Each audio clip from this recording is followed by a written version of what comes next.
Hello everyone, আশা করি সকলে ভালো আছেন। আমি একটা নতুন নিউজ নিয়ে আসছি। এটা খুশির সংবাদ। অন্তরাত্মা আনকাট ছাড়পত্র পেয়ে গেছে। ইয়েস, একদম ঠিক শুনছেন। এখন মুক্তি কবে পাবে এটা এখন নিশ্চিত হয়নি, তবে যে গল্প লিখেছে তার দ্বারা জানা গেছে যে এই ঈদেই মুক্তি পেতে চলেছে অন্তরাত্মা। অন্তরাত্মা আনকাট সার্টিফিকেশন পেয়ে গেছে। UA certificate. এখানে বাচ্চা থেকে বড় সবাই দেখতে পারবে, কারো নেই, আপত্তি নেই, ফ্যামিলি নিয়ে এটা দেখার মতো। তবে বরবাদ একটু আপত্তি থাকবে ভাইরাসের কারণে। এটা হয়তো 18+ হলে অসুবিধা নেই, কিন্তু এটা যদি হয় তো এটা মানুষ দেখবে, ওইটা না পারলে এটা দেখবে। যেন ছোট ছোট যারা আছে ফ্যামিলিদের এই দুটাই হিট হয়ে যাবে। তারপরে দাগি মাগি বা নাটক মাটকের টাইম পাবে না।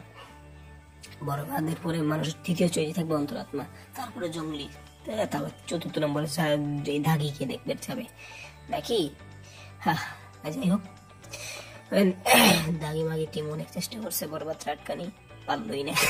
কি বলবো, অথচ তারাই কিন্তু কুরবানি দেয় সাকিব ভাইকে নিয়ে আরো একটি মুখ বানাচ্ছে। লজ্জা থাকা দরকার। নিজেদের স্বার্থে অন্য এক প্রযোজনাকে গলা কাটতে চাই। থ্যাংক ইউ পুরো ভিডিওটি দেখার জন্য।